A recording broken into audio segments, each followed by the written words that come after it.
Welcome back, everybody. It is Thursday, July the 10th, 2025. Born on this date in 1911, jazz and R&B trumpet player Cootie Williams of Mobile.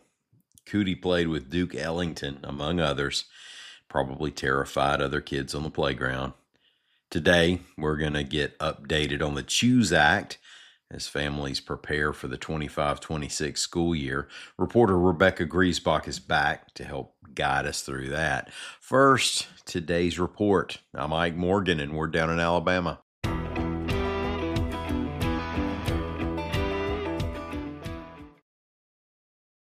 The spirit of innovation is deeply ingrained in America, and Google is helping Americans innovate in ways both big and small. Central Texas Regional Mobility Authority is using Google AI to create smarter tolling systems and improve traffic flow for Texans. This is a new era of American innovation. Find out more at g.co/American Innovation.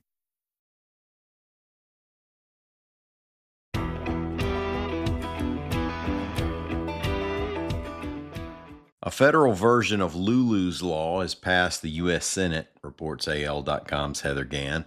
Lulu Gribben was the Mountain Brook teenager who lost a hand and part of a leg in one of two shark attacks on the same day along the Gulf Coast. Lulu's Law would, quote, empower authorized local, state, tribal, and federal government authorities to quickly deploy warnings via mobile phone alert messages to the public if a shark has attacked someone or if the conditions enhancing the possibility of a shark attack are present, according to a release from U.S. Senator Katie Britt, who introduced the legislation. Alabama's other senator, Tommy Tuberville, signed on as a co-sponsor. The state legislature passed its version of the measure during this year's legislative session. Now, the federal version passed the Senate unanimously. It goes to the House, where Republican Alabama Congressman Gary Palmer has introduced the bill with Democratic Congressman Shamari Figures on as a co-sponsor. Politico has reported on the Trump administration's downsizing at NASA. According to documents, 279 senior-level cuts are happening at Marshall Space Flight Center. A Trump proposal for cuts includes phasing out the Space Launch System and the lunar spacecraft Orion. Both of those vehicles are big programs for Marshall and were part of the Artemis program plans. Now, still, during congressional negotiations, some money was moved back to Marshall and the Artemis missions, which are supposed to culminate in a return to the moon. A judge ruled this week that the Alabama Public Service Commission can continue to determine Alabama power prices without hearing from the public, reports AL.com's Margaret Cates. Montgomery County Circuit Court Judge Brooke Reed denied an appeal from Energy Alabama that was asking that public input be part of the proceedings. The PSC sets the rate energy cost recovery for Alabama Power. Now, that's part of your bill that's supposed to help the utility cover its costs. And those costs fluctuate so much that the rate requires occasional adjustments. Crime Stoppers announced a $5,000 reward for information in a quadruple homicide that happened this past weekend in Talladega, reports AL.com's Carol Robinson. Police officers were performing a welfare check on somebody who hadn't been seen for a couple of days when they found 3 men and a woman dead in a home. All had been shot. Authorities are asking anyone with information to contact Talladega Police or call Crime Stoppers at 334-215-STOP. And Birmingham City Council this week passed an ordinance giving the mayor authority to mow and cut weeds on neglected property, reports AL.com's Greg Garrison. Now, that doesn't mean you're going to see Randall Woodfin out there in his work boots. There are 18 lawn service contractors ready to get to work, and this new emergency ordinance is intended to help clear the way. Now, as you know, we had a lot of rain last month across Alabama. Anyone with a garden or a flower bed knows That means weeds have been having their way. But not in Alabama, by golly, said Mayor Woodfin. We believe we'll be able to make a significant dent. Let's take a quick break. We're going to come back and talk school choice in Alabama and how it's going so far this summer. Y'all stay with us.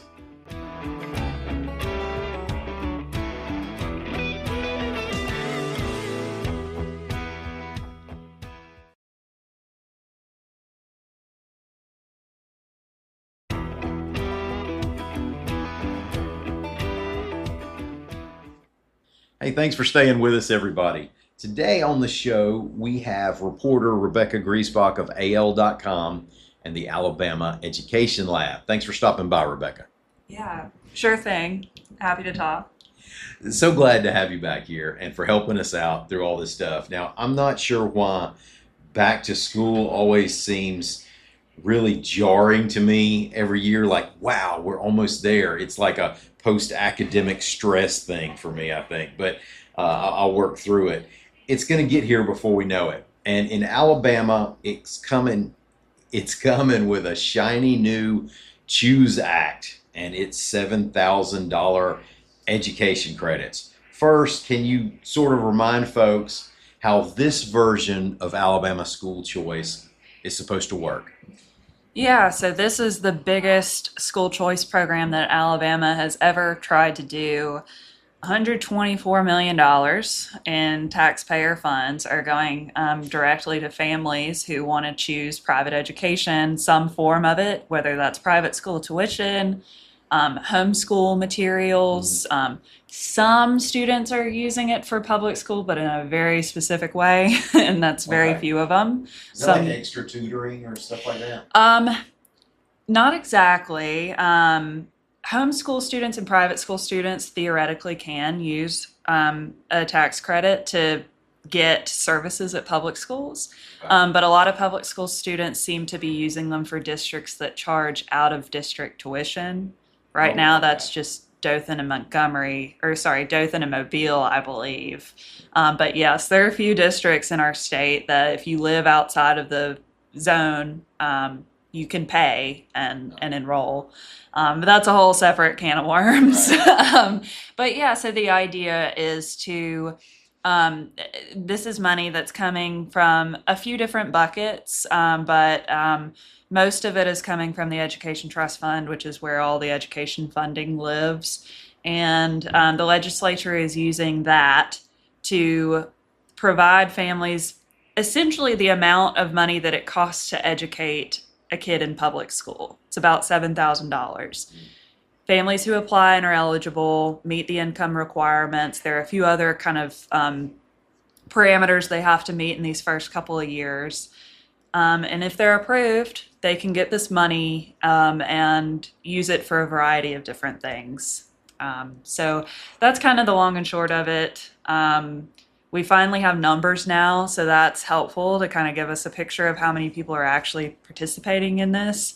But overall, the demand has been very high this year, and it's in its first year, enough to make lawmakers want to put more money into this. So I think that's kind of a sign for what could come in the future. Yeah, and that was my next question, was about the demand, because when you were here last, it was clearly something that was going to be popular.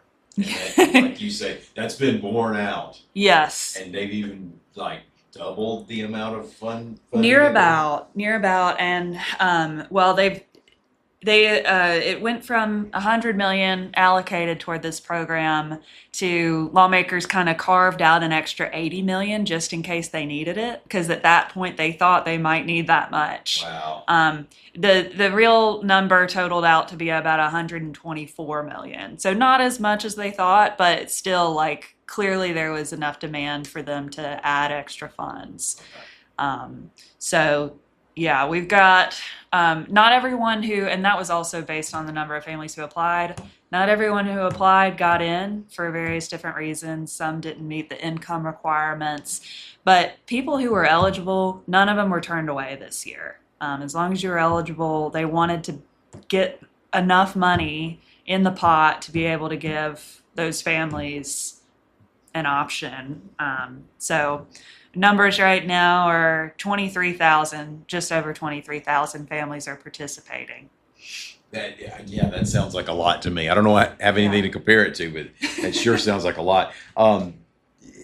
You've researched. Oh, by the way, I need to mention that Rebecca has a story on AL.com. We're going to link to it in show notes. A big story. She's got lots of stories on AL.com, but we'll link to a look at where we are now with this program over there. Rebecca, you've researched the schools and the homeschooling situations for a lot of places that are in this program. At this point, what do we know about where these kids are going now? That's a great question. And we will have more coverage on this, exploring kind of what these schools are teaching and the level of oversight that they have or lack thereof. But I mean, essentially, it's a mixed bag. And that's kind of the whole point of private school, is that it's unregulated. And Right. so you have some very expensive schools that could cost you over $30,000 a year to attend, like your Indian Springs, your Altamont here in Birmingham. And then you have these tiny schools that might only charge a couple grand a year. And so quality is definitely going to vary along with that. But, you know, as far as how the state is regulating that, I mean, the short answer is they're not. There are some certain kind of there's a checklist that these schools need to meet, and mainly that kind of starts and ends with accreditation. And so it really kind of depends on who the accreditor is in terms of like what you're going to get. But yeah, I mean, it's an assortment. Some schools are using fancy top of the line curriculum.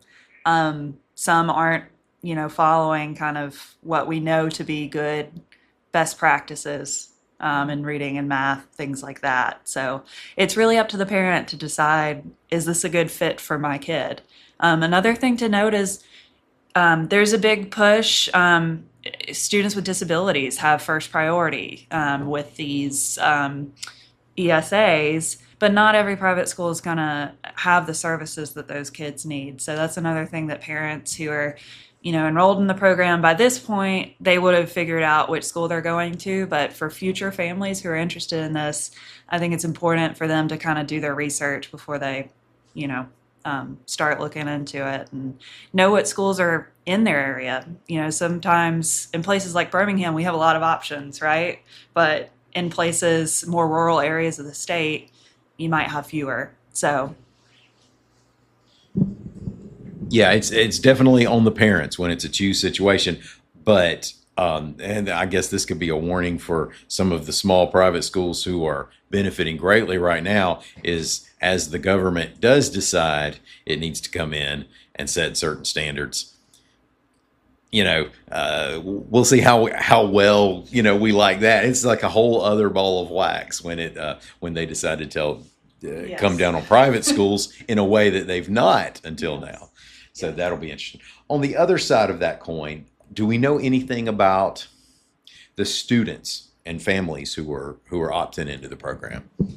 We know a little bit. We don't quite know where they're coming from, but we do know where geographically they're coming from, I should say. But we do know that the majority of students who are participating in this program are using ESAs to stay at the school that they're currently at. So whether that's private school or homeschool, a lot of them are staying in that situation, but they're essentially subsidizing, you know, the tuition that they're currently paying. And a lot of those families, you know, I've talked with several of them, and they are very grateful for that money because they were barely scraping by before and didn't feel like they had any, you know, other option, but were scrounging for cash to send their kid to private school. If they qualify for the program, then Right. you know they're making sacrifices, Right, exactly. But yeah, I mean, public school students, just over 5,000 of that 23,000. So a little under a quarter of the participants this year are were enrolled in public school, in the last school year.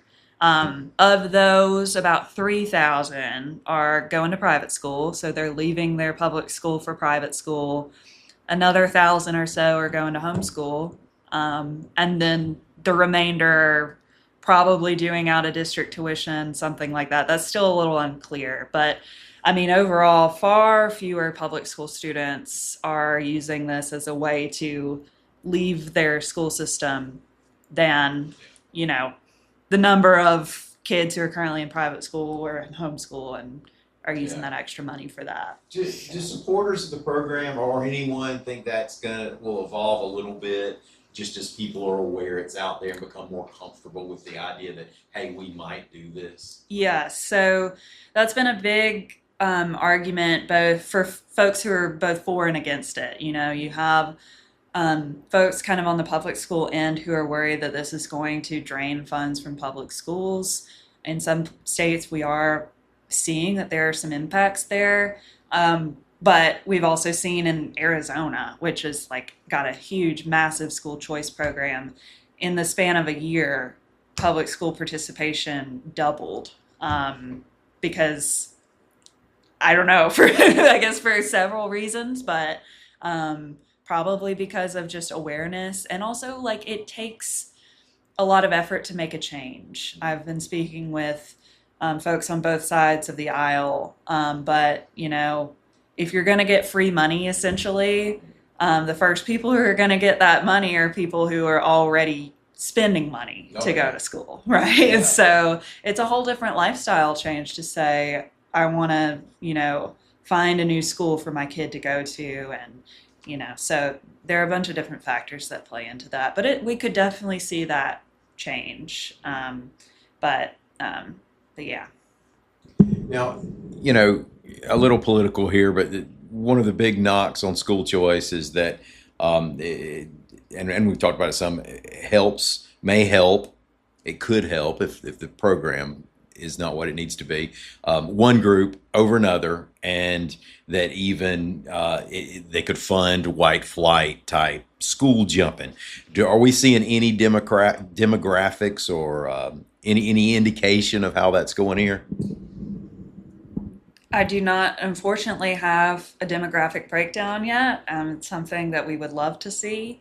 As far as socioeconomic, one of the kind of criticisms of our program right now is that supporters say that it is aimed toward low-income families. However, the income barrier is 300% of the poverty level. So that's not quite low income. A lot of it is really geared toward middle income. And so even supporters have said, this is a way for us to get those middle class families, a break, which sure, that's its own thing. But yeah, and to your point, we certainly have some schools that are participating that are what you would call segregation academies that were formed in the 60s as a response to integration, and they are still functioning, and they are not very diverse at all still. ProPublica has done some really good reporting on this, kind of looking at how this program could exacerbate that or not. But we don't quite know yet where those kids, specifically where they're going and where they're leaving. But I have heard from superintendents in some of those more rural Black Belt areas who are, the problems are kind of compounded there too when the school districts don't have a lot of money to begin with. And so those are the ones that seem to be the most worried about this. But we just don't know yet how that's going to pan out. Yeah, that may be another deal where second and third year people who didn't really understand it to start with get more comfortable, and we really know who's going to be using it. How about the cost of the program? Are there mumblings and grumblings, about tax money, there should always be mumblings and grumblings, in my opinion. But are there are people voicing concerns about keeping this thing going at year 5 or year 10?